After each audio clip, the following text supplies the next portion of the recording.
one of the more somber times of my life. I would say uh, one of the hardest things that a human can go through in their life is losing a parent, and that would have been when my dad passed away. And at that time when my dad passed, I knew that he wasn't even a believer. Um, but my mom had always pushed and pushed and pushed him, that she wanted him to be saved before he passed, because in her mind, the only way that she would be able to continue with him would be able for him to be saved, to be in heaven. So when she goes to heaven, she could see him. And I'd have later found out that it does seem like she says that he did attend church a couple of times before he did pass, and she feels like he was saved and did go to heaven. I mean, that's a whole different story, I guess you would Yeah. say. But for me, when my dad passed, um, I was at my lowest moment. You're vulnerable. You're looking for somebody or something to offer you comfort. And at that time, uh, my mom pushed that I needed to let Jesus offer me that comfort and attend church. And I felt like I would let my mom down if I didn't try that method, because my mom at that point was such a strong religious person. She never forced me to try to go to church, but before my dad passed, like when she would see me, I was a pretty wild child, and I gave my mom a lot of problems and probably a lot of stress during my teens and my 20s. So she would always tell me, Joseph, well, she calls me Joey. She would say, Joey, uh, are you close with Jesus? Have you found Jesus? And my response would always just be, Mom, uh, me and Jesus have our own relationship. We're and good. she would leave it at that. She wouldn't push it any farther. But I know that she wanted me to attend church. She wanted me to give my life to Christ and so forth. But that's just not something that I felt like I needed. I was more of a free spirit, I guess you would say. Did you feel like you were like an outcast from your family because of your big difference in beliefs? No, I never felt outcasted. Like I said, they never pushed judgment on me over not actually attending church and Yeah. so forth. I did feel like my mom did probably offer a little bit of judgment towards me, but she never made it known. I know she still loved me no matter what, even if I didn't become a Yeah. child of God. And as a teenager, like as a young adult, did you feel that your behavior and your choices that you made you a bad person in the eyes of religious people around you, or not even family, but society as a whole? Like, did you consider yourself to be a bad person?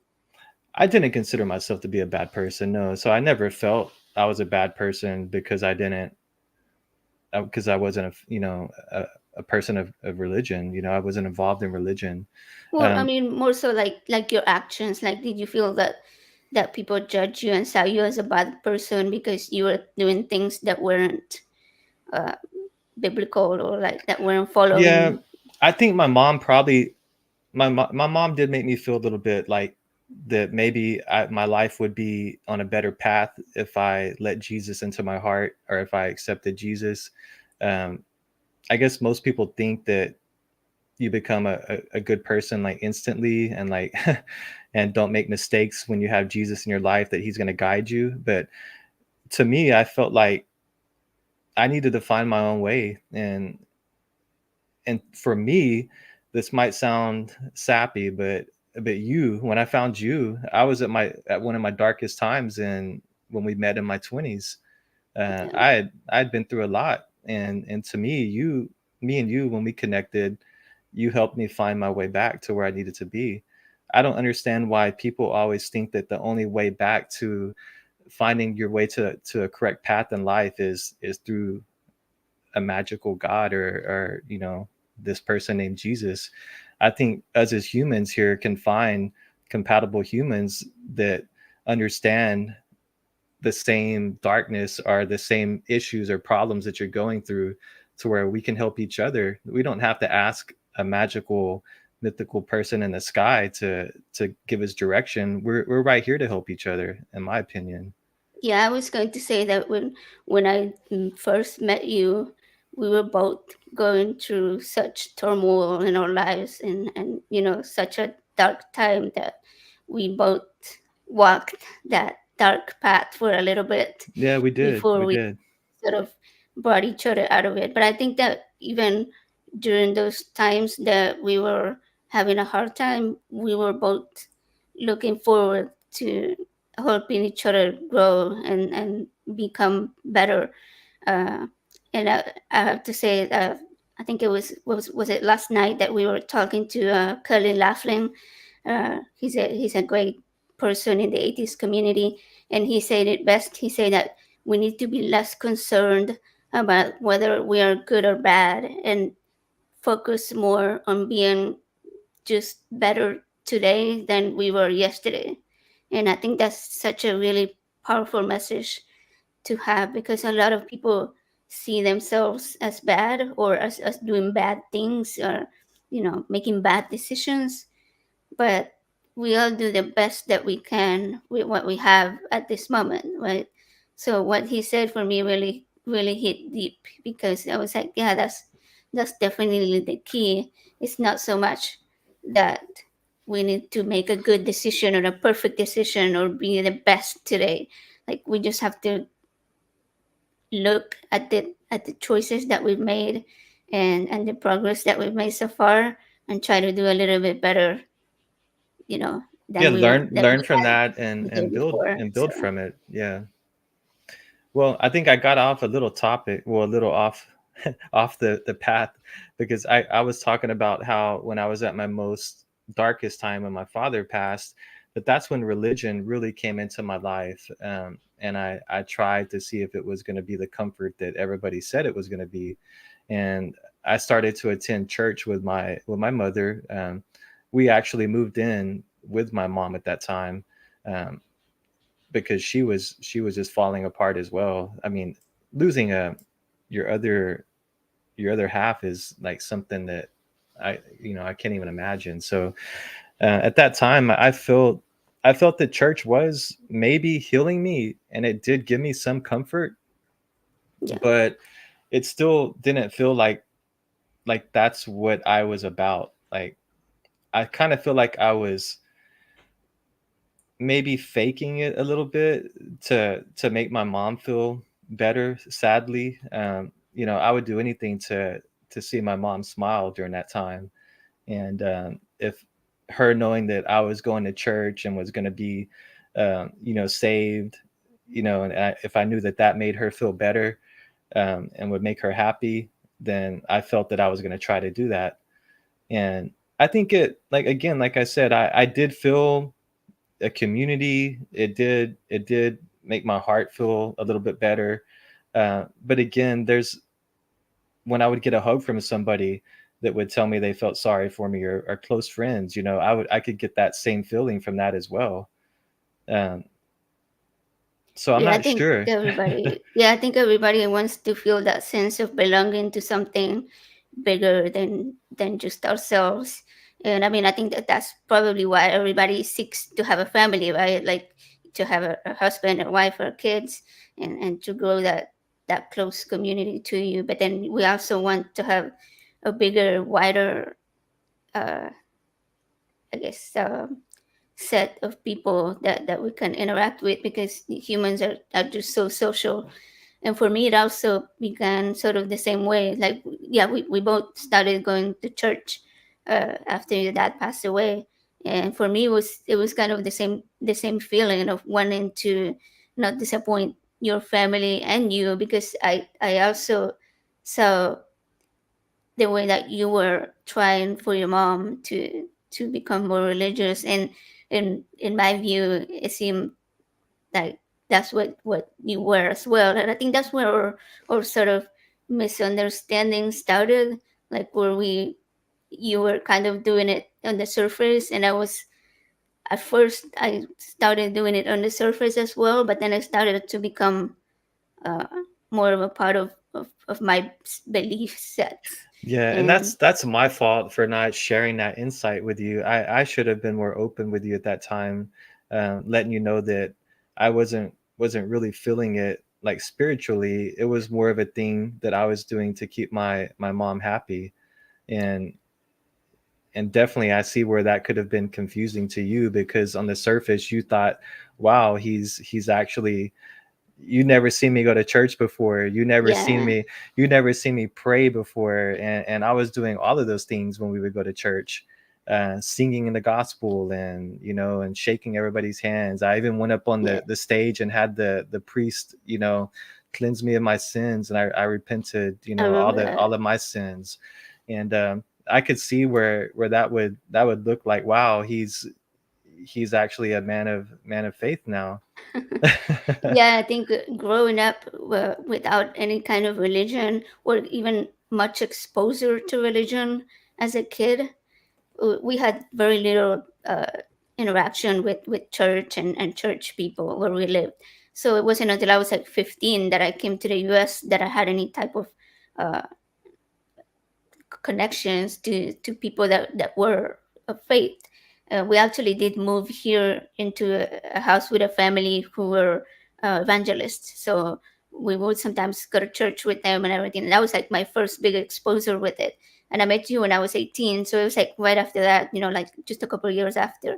And so for me, it was like a whole new experience. And it was something that I hadn't really been involved in before. So learning about all these new things. I love to learn. So learning about all these new things. And I was like, oh, well, maybe I just haven't been exposed to it. Maybe I just didn't know about it. So like it must be, true or real. And I remember after after we started going to church, um, for many years I did believe in God. I did believe that there was somebody, watching over us and sort of in a way in some kind of control of our lives. And I will apologize to him like when I would do something that I consider to be bad, or I would make promises or pray, like I said earlier, like do this for me and then I will do that, kind of like in exchange. And I remember uh, I used to share like this little daily messages from God on Facebook, and I still see them sometimes in the memories they pop up. And so I don't want you to feel to be afraid to answer and to share your story and feel judged, because I feel like we are all in such different parts of our journey through whatever it is, like whether Sure, it's the sure. construction or moving forward or changing our views and learning new things. Well, So I agree with you. Like after that, I mean, I'm even though I wasn't becoming like a full believer, I would still say attending church for, we probably attended church for at least a year, I would say. It was a small church, not a big like mega church in a small town, more or less, so. But I would say that even after that, even though we stopped going to church, that I still did probably talk to Jesus in my head, when things were going bad, um, because I do remember I did have a comfort from it. So I would still sometimes go back to that, but I would realize that most of the time when I would ask him for something, it never happened. And if I did want to make something happen, I would have to do it myself. I mean, if that makes sense. I mean, and I think after realizing that, then I started to think, especially with our son. I mean, when I saw that everybody prayed for him, to not be born with, with a heart defect, and he was still born with a heart defect. I mean, that made me think, okay, if all these people were praying for him to not have the heart defect, then why was he still born with the heart defect? And I think I did start questioning some of that in my head. Um, and it kind of was an eye opener. And even after that, when he would have, his, I think when he had his second surgery, I was past asking for, for God to watch over him. It was more like talking to myself and just asking. Well, actually, let me rephrase that. I switched over to talking to my dad. in my head, which I think I did explain that to you, um, Yeah. where my dad, who I said had already passed, had became a living person in my head, and I would talk to him and ask him to watch over Ashton when he would go through surgery. So I think I was maybe looking for there to still be some type of supernatural power, our ability to talk to those that have passed, uh, maybe because it does feel comfort, it offers comfort, and thinking that if he is out there somewhere, that he does have the ability to watch over Ashton and to make sure he's safe. But I would also ask for him to make sure that he had proper doctors, and the doctors were gonna be able to have all the proper tools they needed, to go through the surgery and keep him safe. It was more, I don't know how to explain it. I think I was more switching towards just believing that there was energy in the world, and thinking about that would send good energy and make good things happen. So my Yeah. my I view think. kind of started changing from talking to like a mythical person, or a person I can't see, to asking for the universe to send energy to keep my life in harmony, and to keep my family, in harmony, and keep my family safe. Um, Good energy, and that's kind of what I've switched my beliefs to now, where I'm more about the universe. And I don't know if I would say karma, but I would say that there's good energy and bad energy. If you think of something enough that you want something good to happen, and you surround yourself with good things, and you're being a good person, that your life is gonna be on a track of goodness. Yeah, I think that for me it was a similar process where I went through that as well, and I felt that, like positive versus negative energy. And now more of a thinking that it's not necessarily that we can ask for it, but that we can what we can actually do to make that happen. And that we Correct. sort of, I guess you could say, we are that energy that will set into motion whatever comes in the future. Like your actions now affect whatever is going to come in the future, right? So it's sort of a potential energy of what you're doing right now, and where the outcome is going to be. And like you said, if you focus on a lot of negative, then I've had it happen where I am down in my own head, and just depressed, or thinking a lot about negative stuff, and it seems like everything, all the bad things just start happening at the same time. And I think it's a lot of that we stop doing the things that will lead to positive things, and we start focusing on the things that lead to negative things, so that brings more negative. I hope Yeah, that makes and sense. that does make sense. I kind of feel that same way as well. I mean, I think it is more about just, like I said, living a good life, making good choices, being a good human, and good things will follow that, basically. I mean, that's kind of how I feel about life now. Like, not treating people, different from you, not judging people for if they look different, um, being kind, being loving. If someone needs someone to talk to, be there for them. You never know how dark somebody's mind might be. They might be smiling on the outside, but in the inside they're fighting, so many thoughts.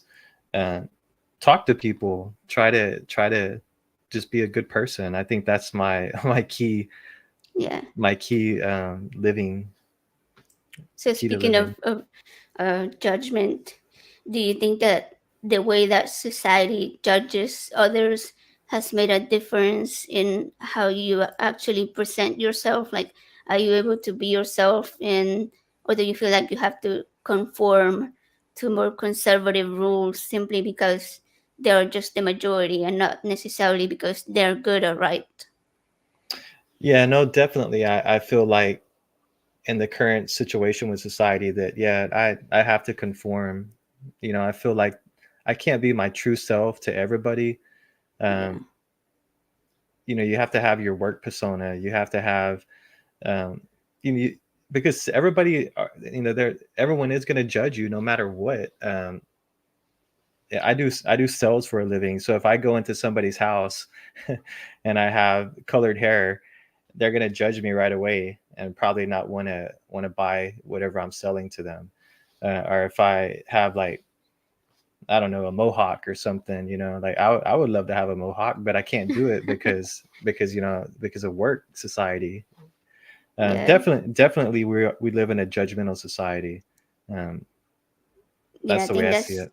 that's something that I learned recently too, and obviously now I have my green hair, but and my nails and stuff and tattoos. But I feel like lately I discovered that being yourself is such an important part of becoming a confident person and being happy with yourself. And I think it's really unfortunate that people can't be themselves.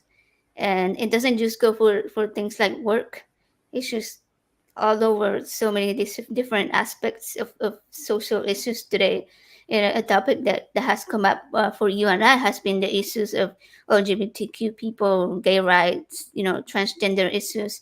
And I can admit that I used to hold a more conservative view of trans people than what I do now. I didn't understand like the biological implications until just a few years ago. And now here I am educating people on how biological sex and gender are different things. So do you think that your views of topics like that were influenced by religious views that were Oh, they were. society and not your own? I would say my upbringing in general. I mean, in the society, well, my upbringing was very, very conservative. I mean, I would say that. I mean, my mom didn't like me to have long hair. Um, my grandma, she was cool with it. Um, my dad, he was very.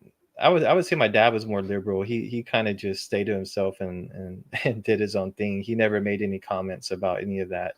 My dad was very, I would say, very accepting because he was just he was kind of he might not have liked it, but he wouldn't say anything about it. He would let me be myself. But in general, I would say, well, I lost my train of thought. Um, Again, yeah, like how your views have changed and like yeah, if okay, they're okay. influenced from by society basically. Yeah, so I mean, I would definitely, I used to think that I had no understanding of trans, anything of that sort. A boy dressing up, in a dress. To me, I couldn't understand it. I didn't hate it. I wouldn't have told that person, that, hey, you're not supposed to be doing that, because I wasn't a judgmental person. But I wouldn't. It's not something that I couldn't understand in my mind. I definitely have only recently became more open and understanding of that with you, explaining all of this stuff to me. Um, Yeah, I think that the issue of the Algerian boxer recently in the Olympics was the one where I saw you go, whoa, like you really opened up your eyes and you were like, wow, I really, really, truly get it now. Because I had been, trying to sort of share that with you and like all the different ways that biological sex is determined or how it's different from gender and how it's gender is just like the social construct of how we look and the biological sex is like what our body like how it performs like internal and external aspects of it. And so I think that the issue with the boxer really brought up the bigotry that people have and that they hold, and that is mostly focused at trans women because hardly anybody ever talks about trans men, right? So it feels like it's something that is ingrained in society rather than like a real issue. Like it's just something very superficial that society has created. yeah, no, that definitely did open my eyes. Before, I was starting to understand it, but I wasn't able to visualize it properly. And I think that situation was like the perfect example. of where how you were able to it was basically what you were saying, you know, that we could be we could have the female parts, but you could still like internally, like you have so many different there's so many different things that basically confirm like whether you're not just a boy or a girl. You can have both, you know, both options basically where Yeah, like I always explain in my videos, you know, before you're even born, there's like five different factors that will determine what your biological sex is, and this is your outer body parts, your genitals, right? And there's hormones, there's genes, there's the brain anatomy, and the chromosomes. So you can have any type of mixture. When you have five, you don't necessarily have to have all five of them. You can have two and three, or you know, like whatever, four and one. And so that does make a big difference in how we perceive ourselves, and that's what comes out in the gender identity, basically. So like if your brain doesn't match your physical body, there's no way you're going to be able to change your brain to be like, no, this is what I have, this is what you're going to be too. true, So very it's like, true. Yeah. yeah, but I feel that religion has made it so hard for people to express that, because there are so many deeply ingrained beliefs into people to follow all these biblical rules that, you know, men and women were created in the image of God, and that, you know, it has to be just male and female because that's the only two that are mentioned in the Bible, and therefore there can be nothing else. And I think that that's the image that has been portrayed into society, into the media, into pretty much everything. And so even non-religious people like yourself can absorb that Yeah, and and make be it drawn part of, into it. yeah. Yeah, part of your view. Yeah, definitely. And even though I wasn't religious, I did absorb a lot of that. You know, basically that a boy or a man is supposed to be manly and masculine, and you know, and a female is supposed to be, you know, girly and wear dresses and so forth. Um, that's basically what society wants. Even though it's pretty silly now that I think about it, that I even ever kind of like accepted that view.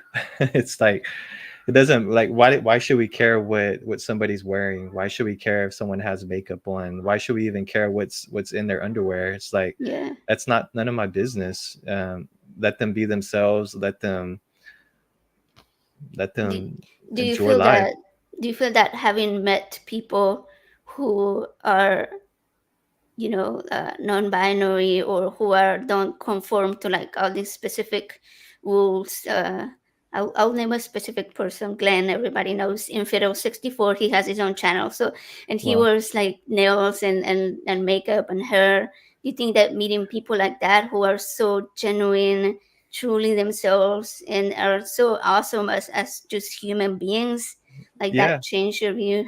it definitely did. I mean, I'm not gonna lie. I actually kind of look up to him and feel a little bit jealous that he can look so cool. Because Right. I wish, like I told you the other day, I wish that I could color my hair, but I can't.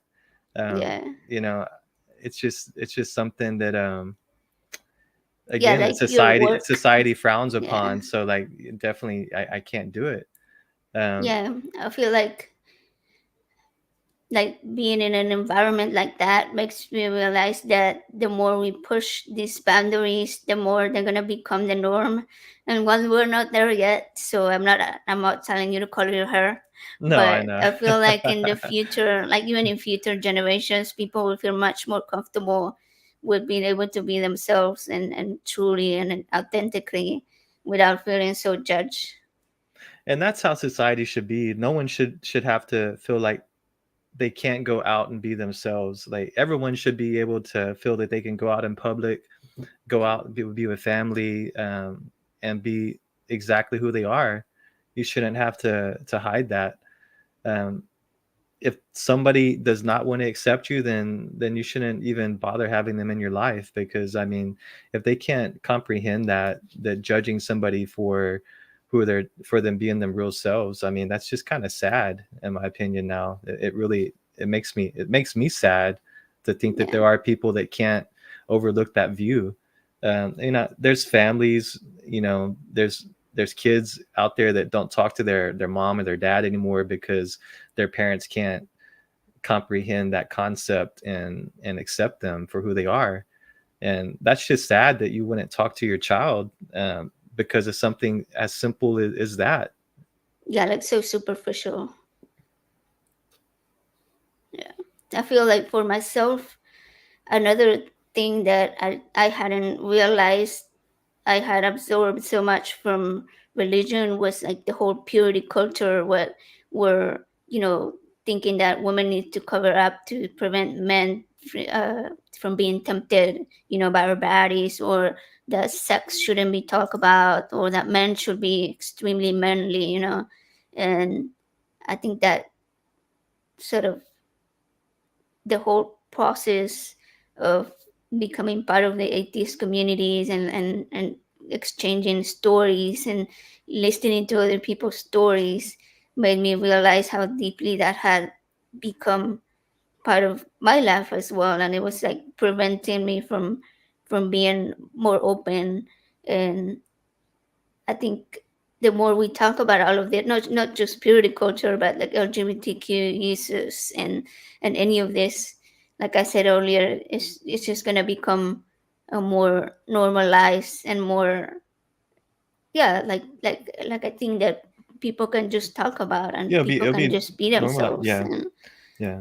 Well, I would have to say that at first I was a little leery about the atheist, you know, the atheist community, just because me as a person, I have a hard time with change, and basically having new people come into my life.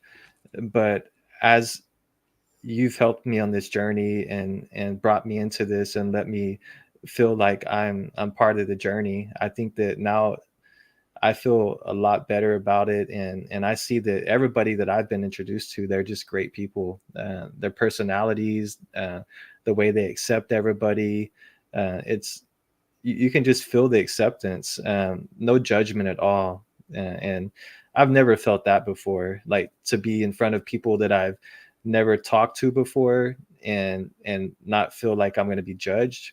It seems like that everybody is just so open, and I mean, to me, that's just like a great thing.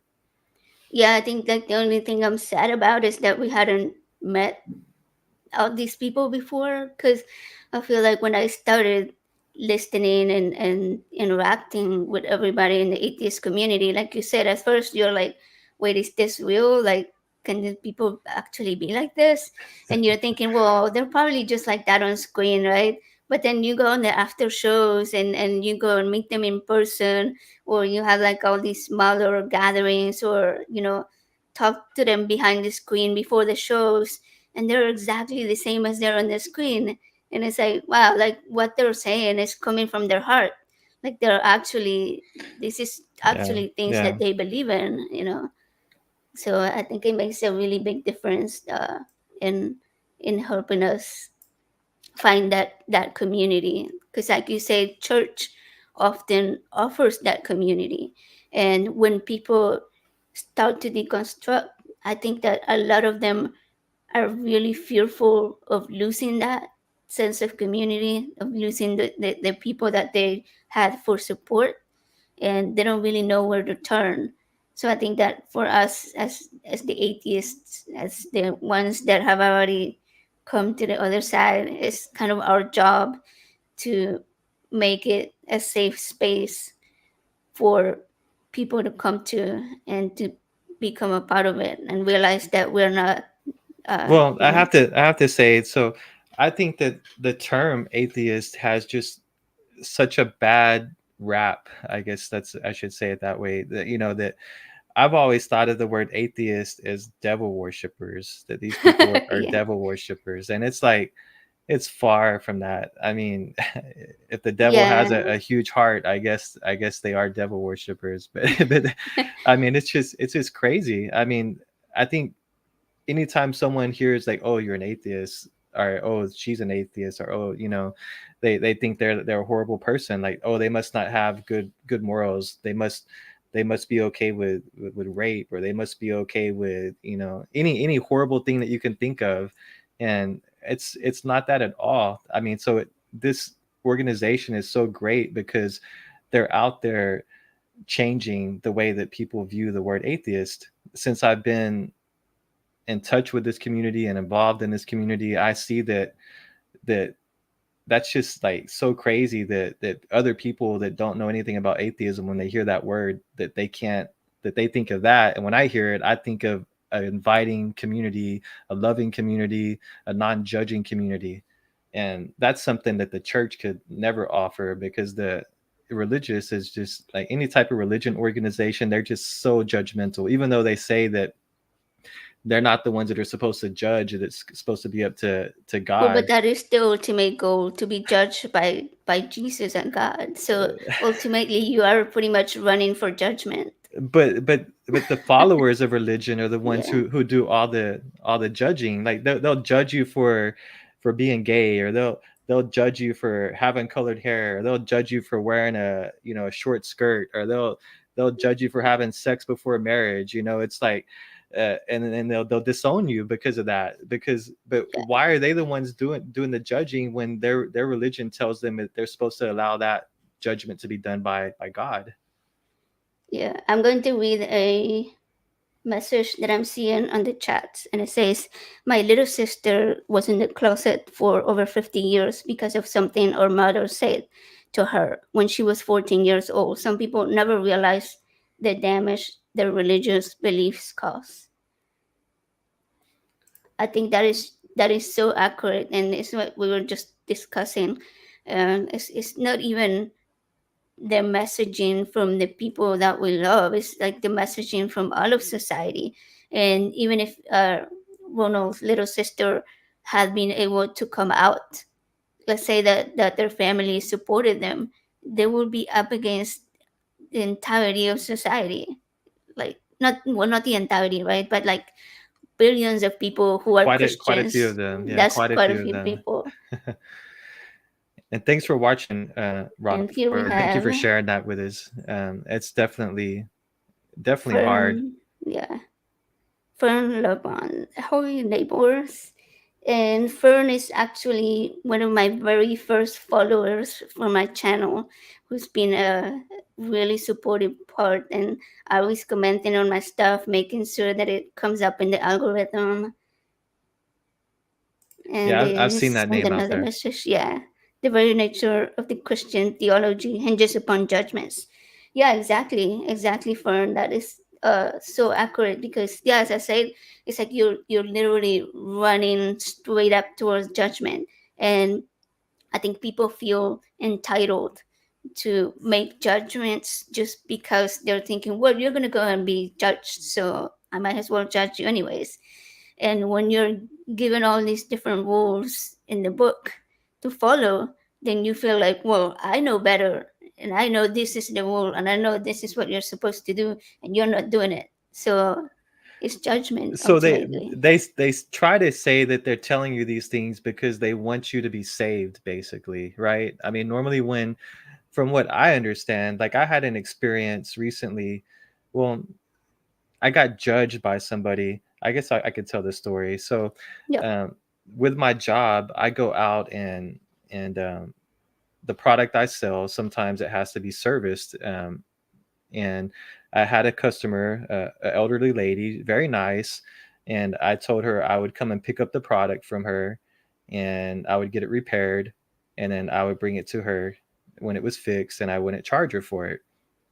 The day that I met with her to pick it up, she was so thankful of it. She told me that I seemed like I was such a nice person, and she was grateful for me. After I picked up the product, she gave me a pamphlet, and it was a pamphlet basically for a church, and it had a little story about how God loves you and so forth. I didn't read it. I put it in, in my seat, and I left. A couple of days later, after I had the product fixed, I met back up with her, and I was giving her the product, and then she asked me if I enjoyed the literature that she gave to me. And I was kind of in a rough spot because I didn't want to make her feel bad. So I told her, yes, I read it, and I said it was very nice. Basically, I left it at that. And then so You after broke I the tell her, commandments. I know. After I tell her that, then she asked me, so you are a believer in our Lord Jesus Christ, our Savior? And I told her, well, no. I said, actually, me and Jesus, I said, we have our on and offs. That's basically how I told her. And I said, I'm really not a full believer. So then right away she went into like, her whole demeanor changed. Before, the first time we met, I was like the most loving person, the nicest person. I was doing this, I was taking care of this product and fixing it for her at no charge. I picked it up. I was saving her from having to drive to our shop. But as soon as she found out that I was not a believer, her demeanor changed. And right away, she felt like she needed to save me. And she went into like this prayer. And she was praying for me to be, to find Jesus, and asking Jesus to come into my heart, and asking Jesus to watch over my business. And it just felt so weird. I could tell that she was judging me because she felt that just because I said I was a non-believer, that I was a horrible person, I had horrible values, and I needed to be saved. And it was just very, very awkward. I gave her a hug and told her have a good day, and we left it at that. But it just made me think how people see you when they think that you have Jesus in you, and then how they see you when they don't. It's like they're very, very judgmental. Yeah, it feels like she, even though you didn't do anything to change her mind, like you didn't rip her off, you didn't Nope, like bring anything, like cuss at her, or nothing. do anything, that would make you a bad person. And suddenly she was looking at you with the whole different, glasses that were the religion glasses that she put on, and suddenly you became this awful, completely different human than what you were 5 seconds before. Yeah. So like I was saying though, they are judging, but they feel they need to judge you in order to save you. So like they don't, I guess in their mind, they don't see it as if they're being a bad person for judging you. They're doing a good thing because they're trying to bring you to God, to Jesus, so that you'll be saved. Every time I've ever been told that I need Jesus in my heart, or if someone tells me that, it's because they say that they want me to be able to be saved too, so that I can enjoy the eternal life of heaven.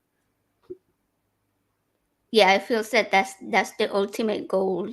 People to either save you, so they put their focus on trying to, I don't know, improve or recruit people into going to heaven, or having eternal life. And it's such a big sudden focus on doing anything they can in order to be able to obtain that little space, that little real estate in heaven, I guess you could say.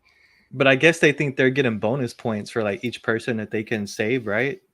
They have like a little, is it kind of like the good life, where they're racking up points Yeah.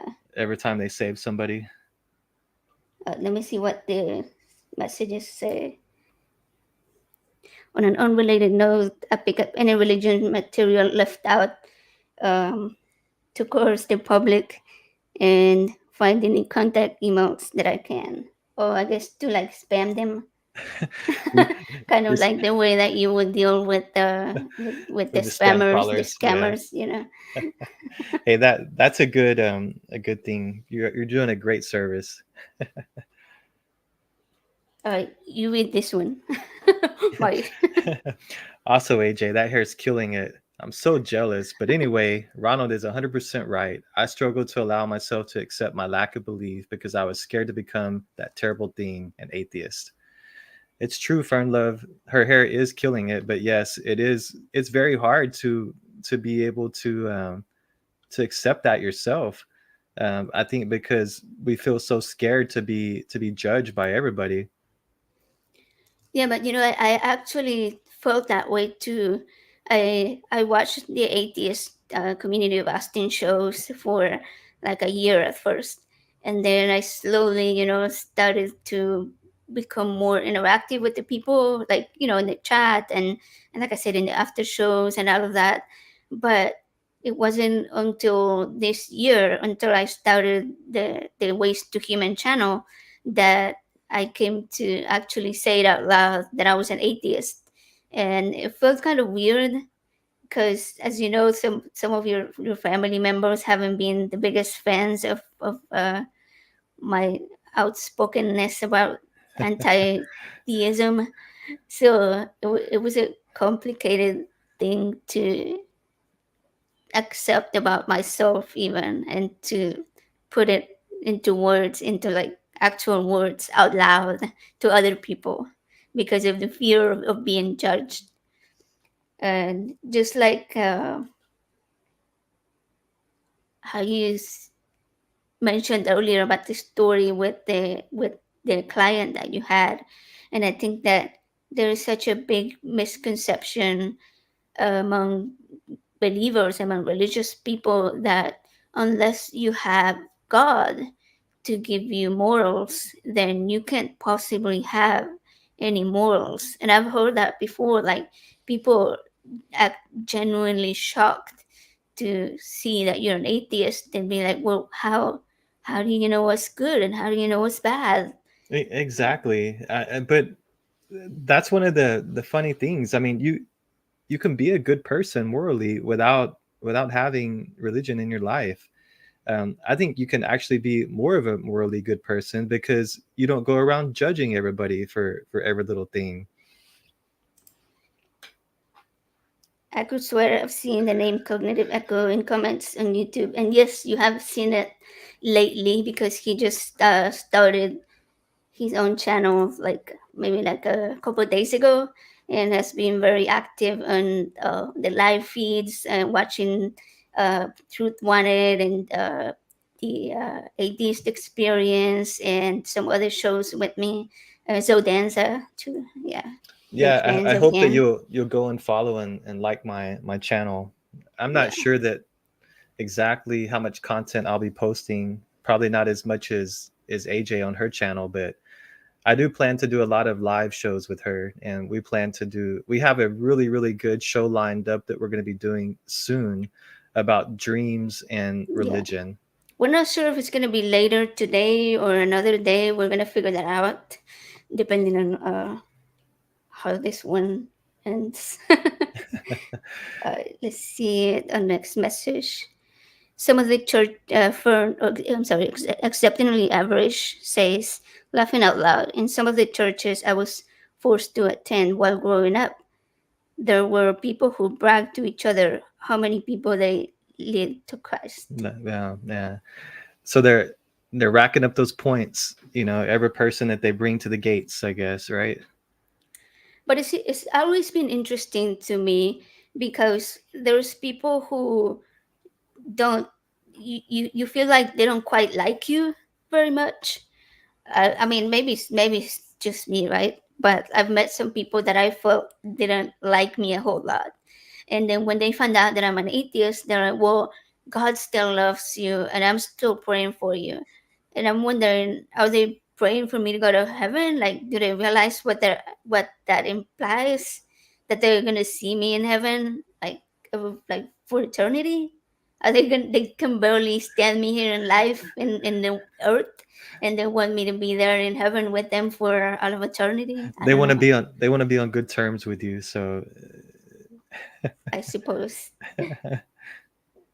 Uh, let's see. This one's for you. You want to read Fern it? Love, Joseph, when I'm back at my laptop, I'm definitely gonna look for your channel and subscribe. Hey, I really appreciate that. I really do. Awesome. I think you'll get me up to 3 subscribers. It's gonna be awesome.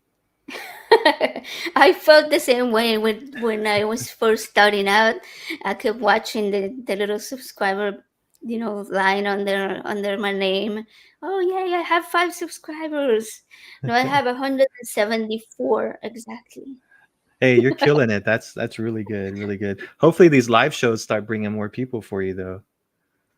Yeah, it seems that everybody's starting to do live shows, and at first I was really scared because obviously it's like putting yourself on the spot, and you see people who are so coherent and so well spoken, and you're like, whoa, I'm probably gonna fuck it up in some way. And but I Well, think everybody's been so welcoming and so open and so nice and understanding of our awkwardness. if anybody's gonna be awkward and mess it up, it's probably gonna be me. So don't worry. So I'm not the newbie anymore. Yay. uh, they never brought the converts to the service, says Okay. exceptionally average. And yeah, that's true, right? Because it seems that they brag about how many people they converted, but they don't actually show up to church. So where did they go? Maybe they were lying about it. You never know. Fern Lovebond says, I feel lucky when I catch a live of people I enjoy. Yeah, me too. I feel the same way. Sometimes I'll be working on stuff, like on my videos and editing or something, and then suddenly I refresh the YouTube to look up something, and I'm like, oh wait, there's somebody live, and I get completely sidetracked, and yeah, just go and watch the show instead. So did you go through all the questions that you had lined up like to ask me so far or I did, yeah. I think okay. the only one I had left was it's more of a statement Okay. and a question because I feel like there's this concept in that we talk about a lot in the atheist talk shows, and it's called the God of the gaps, and it means that when people don't have an answer for something, they usually make the assumption that it comes from a higher power, and they use that a lot in things that they can't answer about science, like if we don't know something about space, or if we don't know something about evolution, or we don't know something about biology, then it must be God. And that's why they call it the God of the gaps, because you fill those gaps with, well, it must be God.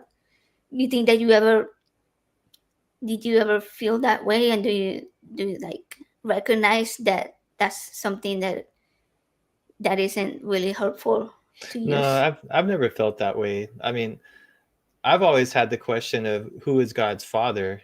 You know, who created God? I would always ask that question and I've never had anybody be able to answer that for me. They would always just Yeah. come back with saying God is the only one, the one and only, the highest being, the highest power. But I always said how can there has if God was is there, someone had to create God, you know. Yeah, So they call it the causality, which is basically what caused everything to exist. But with that concept, we really do need to think about what caused the cost, right? Because if but true. they seem to always point it back to God and never really get past what created God. So yeah, I've also never gotten that So answer. so you said the other gods of gaps. That's what you said. It was that three. What that's Yeah, called. they kind of call it the god of the gaps just because it's the god that fills the gaps in our understanding. Give me an instance like where would that be used so I can Well, think if like it's something I've ever thought. kind of like atheists point that out to people when they use uh, that fallacy. It's called the fallacy because it's like something that's not that is not true, right? So let's say that, well, the missing link in evolution, you've heard of that, like where they're saying that there is a missing link that connects all the fossils that we know about to all the way through, the present humans.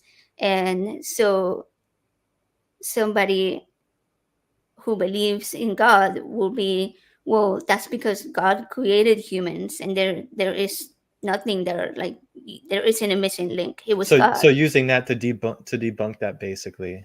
Yeah. So Yeah. when Okay. when we talk to somebody that's filling in the blanks with God, then we say, hey, you're using the God of the gaps fallacy. It's not. It doesn't work that way. Just because you don't know something doesn't mean that it isn't ever going to be known, right? It's like looking at a whole puzzle and you're missing two pieces of the puzzle, and you're like, well, you put God into those missing pieces. That's why they call it the God of the gaps. Got you. Yeah. Yeah. Then no, I've never used that myself.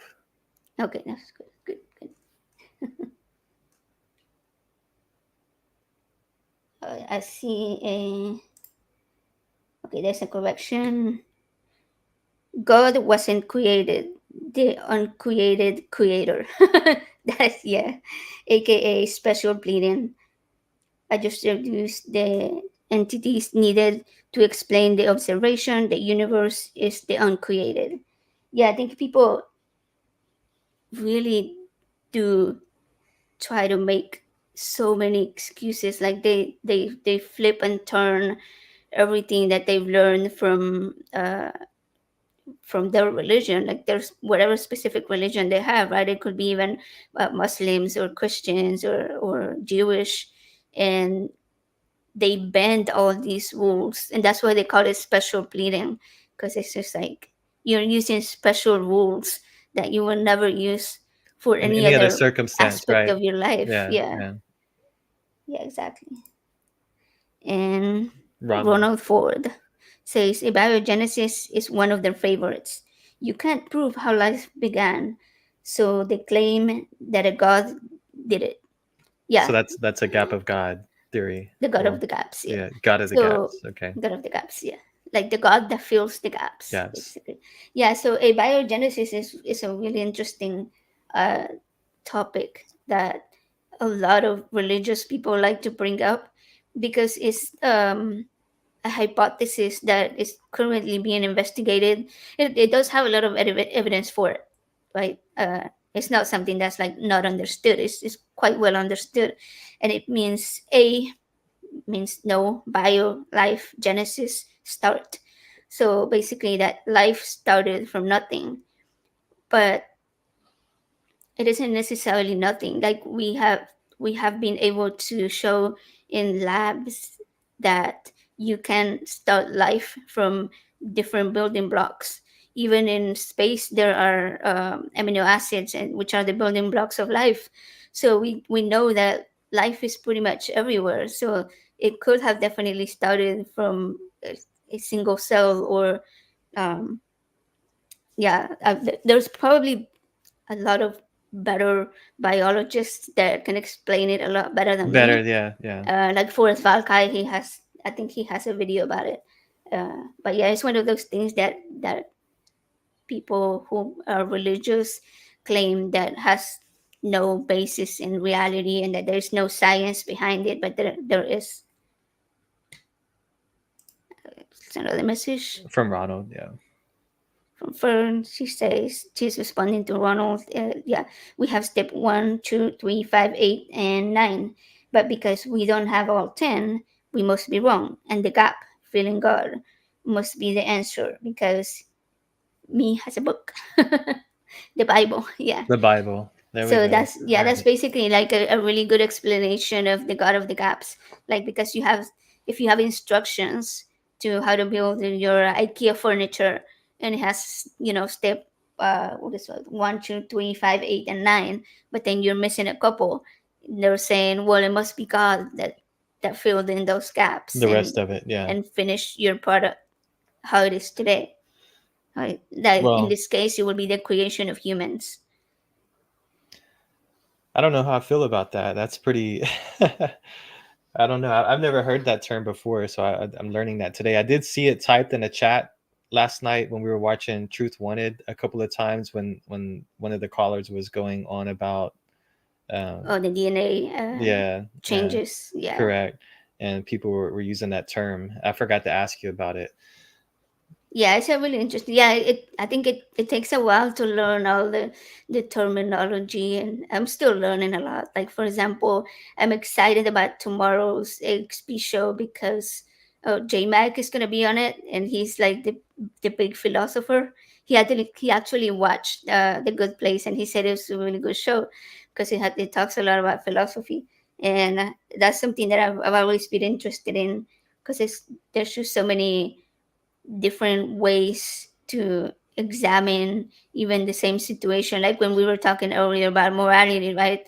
Like from the religious perspective, people see morality as an objective, uh, one way street. Like you only have these rules, like murder is wrong, for example, and there is no other way about it.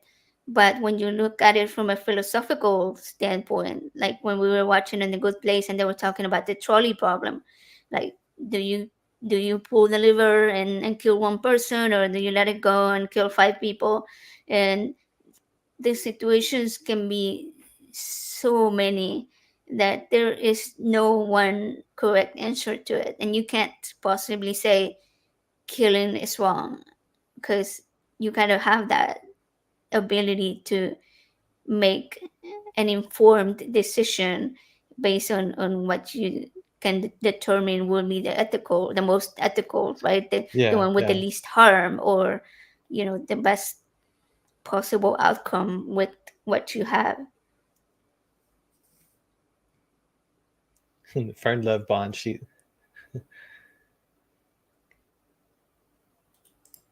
What did she say? Oops. I double clicked with you. Oh, sorry.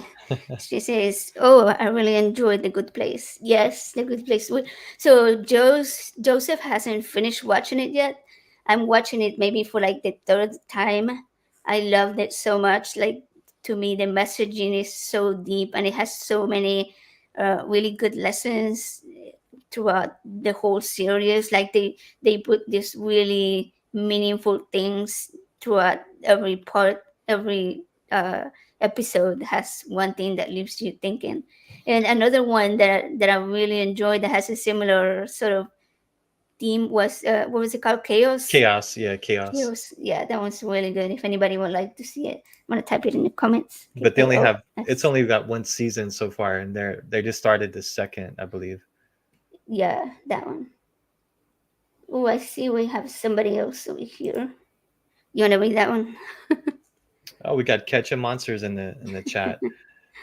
Do y'all think that that'll ever happen? Learning step 10? If so, how many years? Speaking from a religious background, learning step 10 would achieve world peace or no? Also, live stream is sick. Hey, appreciate you tuning in, Catching Monsters. Um, I'm gonna probably have to let AJ answer that one. Well, I think that what where we were going with this one is that the message that we want to give from it is that just because you don't know every single step doesn't mean that it should be attributed to an unknown entity, right? And I'm not talking specifically about any whatever god you believe in, right? It can be any god, it can be any deity, or anything that you believe was the creator of the world. So just because we haven't found the link from, say, this species to this species doesn't mean that it isn't out there, and that we should say, well, then the reason must be that God created us the way that we are today. um, but as for your next question, I think what you mean here is that if we are ever going to find God, is that I think that might be what your question is. And I think that what a lot of people don't understand about the word atheist is that it doesn't mean that we are saying there is no God. What we're saying is there is not enough evidence for me personally to believe in any God, not just the one that the That he person may I'm follow. talking to Yeah. believes in, right? So um, I always mention this. There are 4,000 religions and 18,000 God claims. So basically, 18,000 different gods. So you, you believe in one God, which means that you don't believe in 17,999 gods, right? I just don't believe in one more than you do. And I mean, I think that's the best way I can explain it. And so I don't think that the God claim is falsifiable, which means that there really isn't a way that we could get either confirmation or uh, that there is or that there isn't. So I guess that will always leave me as an atheist because I will never have enough evidence. But I think that there is a possibility that there could be uh, some kind of evidence out there.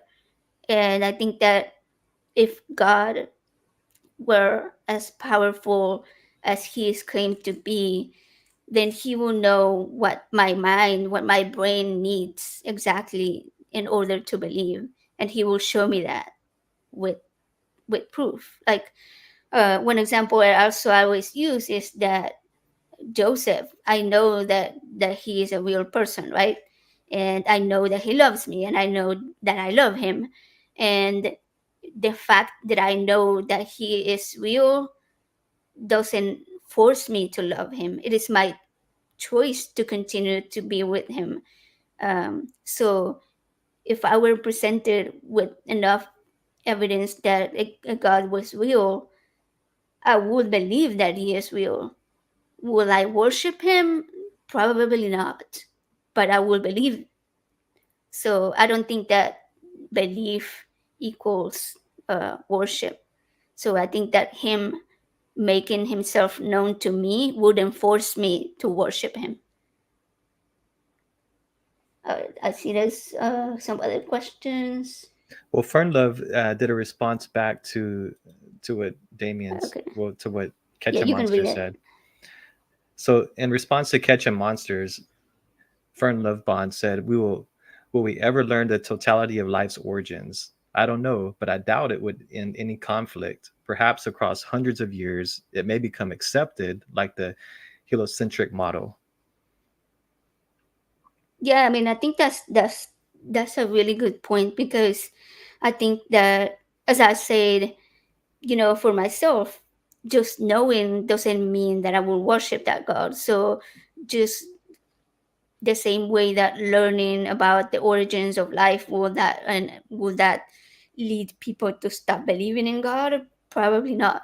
And would more people believing in a God stop people from entering into conflict? Probably not either, because I think they will still um, they could still choose to not worship, and they could still choose to fight back. So there could still be conflict, even if everybody knew that the God was real and that the one specific God was real, right?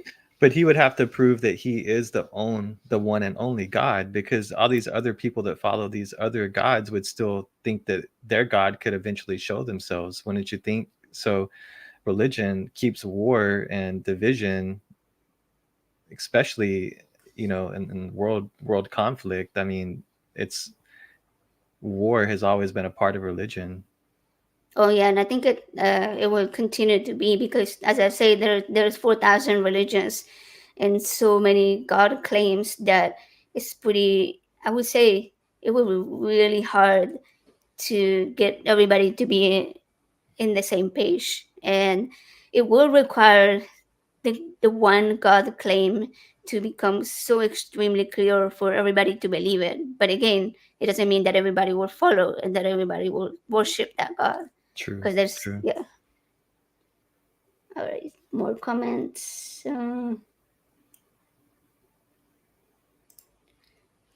See, exceptionally average says if humans manage to create life, the religious community will still give credit to their God, in my opinion. Yeah, yeah, that's true because I mean we have ample evidence for evolution, and more than enough for it to be clear that it is the most acceptable theory, right? And there's still people billions of people that believe in Christianity that still believe in the story of Adam and Eve. I think it's something like 40% of Americans that take the story to be literal, and so that they believe that humans were created in the exact way that we are today, and they don't believe in Neanderthals or Australopithecus or any of the other past humans that are now extinct. There's some messages. Michael Beverly says, "Hi AJ, is this your first live stream? I mean, on your channel, not your first ever. Nice to see you streaming." Yes, this is actually your first live stream, and we're hoping to continue to do more. This is gonna be like our main show called Rage and Love, just because I love Green Day and it's a Green Day lyric. Obviously, as you can see on my shirt, probably right here. So yeah, so Joseph has decided to help me grow my channel, and we're probably gonna be doing like these duos and review and stuff online. But then we also plan on having other guests, hopefully, who will want to discuss many topics. I have a couple in mind. I would love to have Kelly Laughlin on here, and Objectively Dan, and maybe Secular Rarity, anyone that might be interested in all these kind of discussions. So today's was mostly like we were just testing this out, and we decided to come out and be like, let's just talk about the how different deconstruction can be. We often see like more like these deconstructions from people who were originally very deeply indoctrinated, and or like myself, who got into religion later in life and not necessarily so from early on, right? But then you don't really see the ones that are sort of in the middle, who were never deeply religious before, but were also not really atheists, but that absorbed so much uh, of the religion aspect from society, because it seems to seep into social media It and seeps into just everything, the everything. news, like celebrities. Or I don't know if you've seen Russell Brand. He's basically becoming the next Jesus, I would say. Do you know him? Have you heard of him? He's like Oh yeah, Russell Brand. Yeah, I'm yeah. familiar with Russell Brand. Yeah. So he's now basically using his platform to preach. And he just got baptized like 4 months ago. And so now all of a sudden he's baptizing people. And there was this photo of him uh, where he was just okay, there was a man in the middle. I wish I could find it quickly, but I probably can't. So there was this guy in the middle, and there were these other two guys next to him, and they were baptizing the guy in the middle. But the most hilarious part was the guy in the middle, the one that was gonna be baptized. It's on his page if you want to pull it up. Yeah, Russell Brand on Facebook. And the guy in the middle was dressed up in like I don't know. It looks like a full scuba diving gear, like a long sleeve rash guard, the whole thing. And then the guys next to him are in their underwear, like almost naked. It was completely. It made no sense, but it made me Well, laugh so Russell hard. Russell Brand's always been pretty just out there as well. He's a pretty open person. Well, he used to be, so I don't know how he's changing his views then. Yeah. Catching Monster says, "Can you interview Donald Trump? Get on him." Yeah, give him our information, have him reach out to us, and we'll make sure we have an interview. Yeah, there is this guy, Jimmy Snow, and he does this hilarious like what is it called when you impersonations of Donald Trump. And I'll try to show it on the next one. Okay, I got the photo of the other guy. I'm gonna put it up. But anyways, so I'm gonna show it on the next video that we do. It's just like perfect, the way that he uh okay. trying to put my. Okay, yeah, I This is think I this got is all it. new to both of us, so some of the control features are a little bit different. Yeah, we're trying to figure out how all this works. I don't know if you guys can see it very clearly, but maybe we can zoom in. Okay, there we go. He's in a swim. Yeah, he's like in a surf like swimsuit for sure. Yeah, so the guy is like in this whole swimsuit, all dressed up, ready to go in the water, and then the other guys are just like, "Oh, I'll just take everything off," and like in his tiny whities, and Is that a cat down there at the bottom? it's a dog. Oh, okay. They look like cat ears. I think it's Oh, okay, actually okay. Russell Brand's dog. Yeah, because I've seen him on his videos where he shows his dog.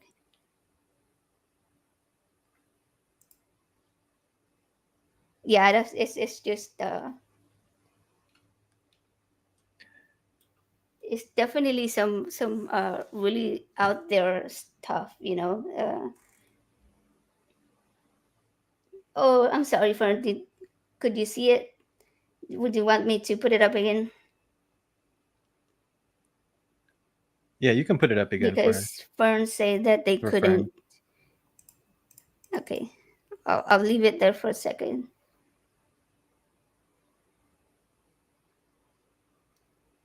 Okay, yeah. So, anyway, so the next video that we're gonna make, I'm thinking maybe we will end this one pretty soon. Showing my history. Oh yeah, like when I search, yeah, true. Where did I But didn't I'm I not didn't see it sure on what. there. Did it pop up? I didn't see that. I don't know. I'm pretty sure it probably will show Uh, something. it's all right. Uh, I don't think she's hiding too much. yeah, I know. If anything, I was actually looking for videos of um, that little hippo in Thailand. That's really cute and that has gone viral. So if there's anything in my history, it's gonna be that hippo videos. Yeah. So So what I was gonna say was that the next show that we're gonna do, hopefully we're gonna do it maybe in a few hours, if we can get ourselves to eat some dinner and we we actually have a reset pretty good over show, a here. pretty good show that we've put together for everybody, and I'm kind of excited to discuss it. Can we give them a, Yeah, a you hint? wanna give it a little preview? Yeah. So the next show that we're going to be doing, it's going to be in regards to dreams and religion. How some people believe that dreams are actually, well, all dreams actually come directly from God, and then some people believe that it's only some dreams and you have to interpret them, which ones are from God and which ones are not from God. Some people believe that some dreams actually come from Satan, from the devil, and then others believe that dreams are just dreams from your daily interactions from that day, things that you saw, things that you may have seen out of your, yeah, subconsciously saw, like out of your, side eye, things that you, sounds that you took in, or conversations you took in without even really knowing it. So it should be a pretty good discussion. We found some pretty good videos that we're going to review in regards to that topic. Yeah, we're gonna try to keep some of it serious and some of it a little bit more lighthearted. Like we don't mean to offend anyone. We know that some of the people that will be watching our channel are people who believe in God, and so we're always careful to separate people from their beliefs. I truly believe that people can be amazing people, kind, moral, worthy and just good person overall, and that they may hold beliefs that don't line up with what we know as reality. I myself have held those beliefs before, so I can't be one to judge someone for currently holding those beliefs, right? And I'm not saying that there is a right or that there is a wrong, but we we have methods of determining, like I said, what is part of reality, right? Like if I say that something is square, there is a reason for us to believe that that item is square. And whether you personally believe that or not doesn't really matter, because we have like sort of physics and math and science to say that there is enough evidence to show that what we've labeled as square is a square, and that for the good of our mind and our society, that we should probably take that as true, right? So when we hold beliefs, even if I say that that table is round, it doesn't make me a bad person. It just means that maybe I am misunderstanding the science, right? So when we try to help, when we're talking about religious stuff, I hope that people realize that we're not trying to make it a personal attack and say you're a bad person or you're crazy or you're this or you're that.